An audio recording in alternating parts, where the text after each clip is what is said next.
90 FM.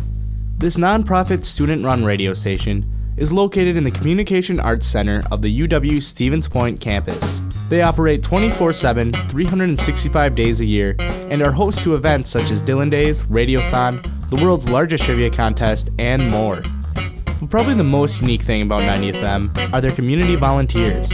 While most student radio stations reject community DJs, 90 FM not only accepts them, but thrives because of them.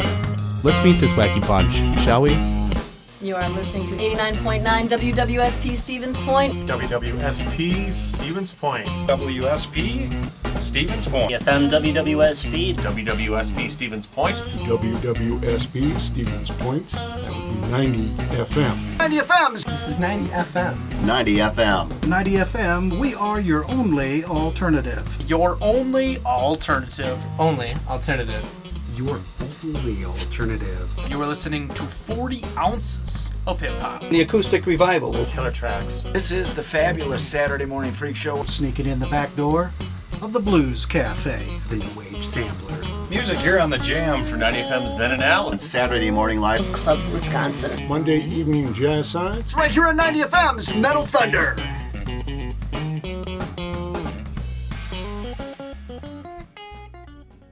I was actually listening to the station before I even started here, and then I would win CDs or albums, stuff like that from the station.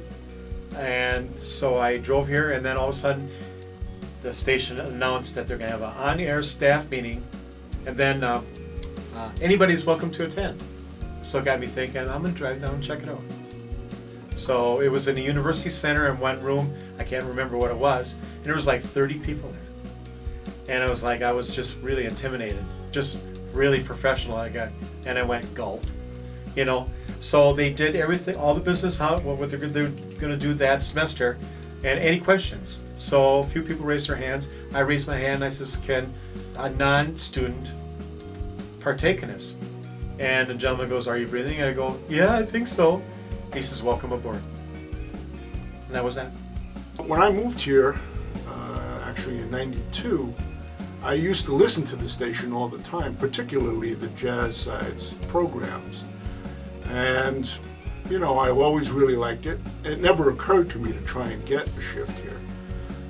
But I was working at one of the businesses here in Point, and I was there, among other things, I did the advertising for the business. And I had someone come in from 90 FM to see if we wanted to purchase some time to underwrite. And jokingly, I said to the person, "You don't happen to have any jazz shifts open, do you?" And he said, "You know, as a matter of fact, I think we do. Let me get back to you." The next day he called. It so happens this guy was also the station manager at that time. And said, "You know, we have an opening if you were interested." And I said, "Well, as a matter of fact, I am." So I came in, talked to him and the person who was the music director at that time. And it was pretty clear from talking to them for a while that they felt comfortable that I knew what I was doing and what I was talking about. And within a week I started and I was on the air, and I've been on the air since then.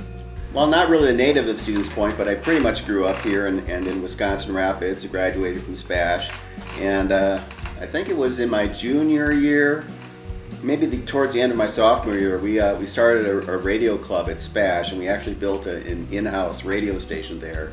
And sort of in conjunction with that, I don't recall exactly why I came to 90 FM, but I had been listening since junior high because of trivia.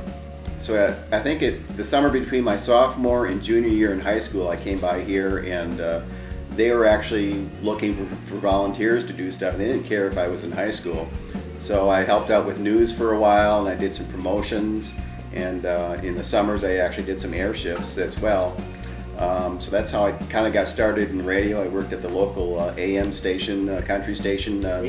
I'd find radio towers, and a lot of radio stations are at the base of the tower. I'd go there, and I'd try and do an audition to get on the air, and it never worked. And then I came here when I moved to Point, and I heard 90 FM, and it was in August one year I came in, and I said, "Gee, what do I need to get on the air?" And they said, "Well, you got to have a third-class license," which back then you had to pass a FCC test. and it was a 2-hour test. You had to know mathematical formulas to figure out if we were on target with our output and all of that. So you had to know all of that stuff. So I took the test, got the license, came back a few weeks later, and I said, so what do I need to get on the air? And the guy said, well, you need a third-class license. And it was Andy, station manager. I said, well, I've got it. And he says, It was like 3 o'clock, and he says, what are you doing at 4 o'clock? I said, nothing. Why? He says, you're on the air. I said, well, but I don't know the equipment. I don't know. And he says, you'll learn. And that was it. He put me on the air, and I've been on, that was in 1976. And I've been on the air ever since then, on 90. Todd and I have known each other since we were about 6. We played soccer together as kids. And he had started on Metal Thunder because Paul Panic was going to take off. And Paul knew Todd through social circles, I guess. And Todd said, hey, can I come in and sit on your show? Paul said, yeah, all right. I was already at the station. I knew Todd. I said, hey, that would be a great shift. Yeah. Let me jump on with you. And he's like, yeah, okay. So we just kind of started from there. I had a secret desire to be a DJ back when I graduated high school in 1968.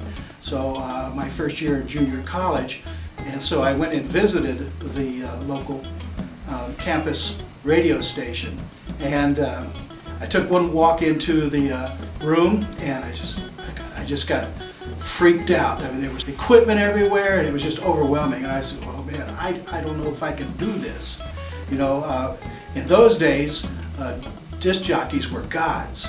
I mean, those people were just who you admired, and oh Lord, wouldn't it be incredible?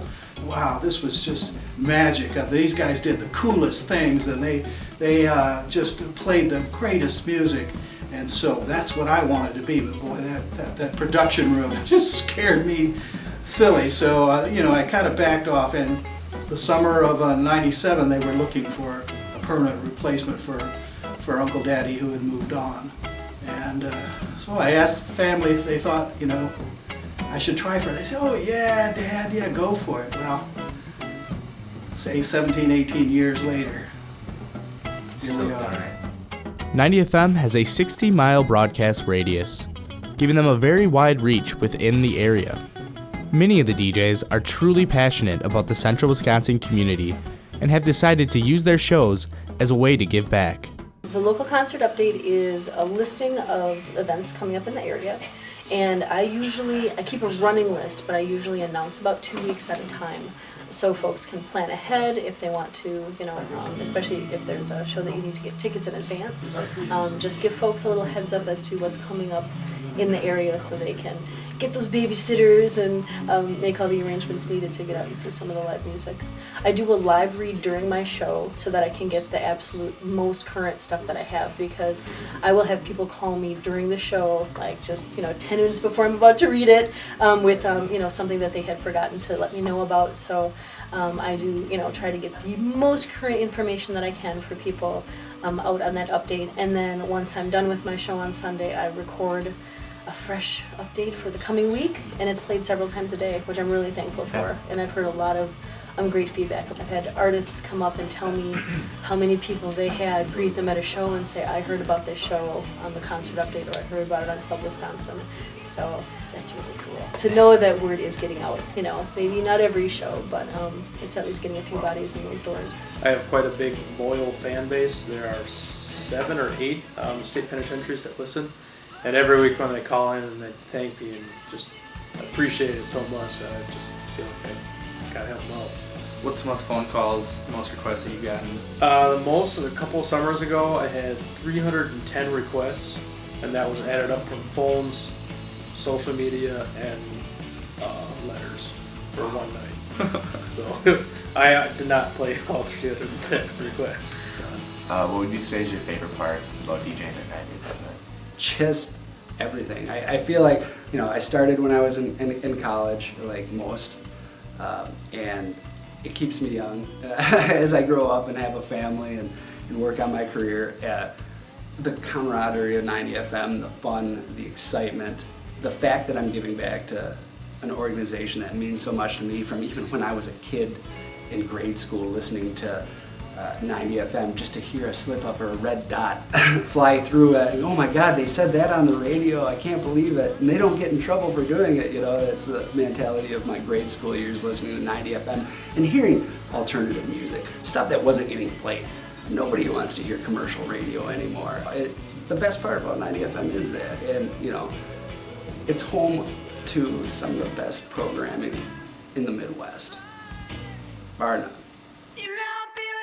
When you're here, it's all about music, and as much as I like coming in and doing the show, what I really like is the prep time. I do a lot of connections with labels and promoters and artists, so we always have a stream of new music coming into the show. And I think last year we had something like 600 new CDs in the Acoustic Revival mailbox. So I like to go through music. I always figure if somebody's going to send me a CD, it costs them $2.58 through the mail, I'm going to find something hopefully I can play. And then I program my show to make it sound the way I think listeners want it to sound. When I get into the studio, I get to sit back and kind of listen to what I put together, and it's a joy. I love music. Music is probably my favorite hobby. Being around music is, I mean, coming in on Sunday morning, it's my church. The people at 90 FM are really what makes it. The students on the exec staff, and actually the students that just come in and DJ, really make this a great place to be around. We kind of like, to a degree, you know, we don't have to pay for tuition, which is awesome. a plus. We don't have to babysit, change diapers, but we kind of like to take students here under our wing a little bit, and just to say, hey, even though your parents aren't around, we're still watching out for you, and if you need anything, you can come. Don't do drugs. Oh,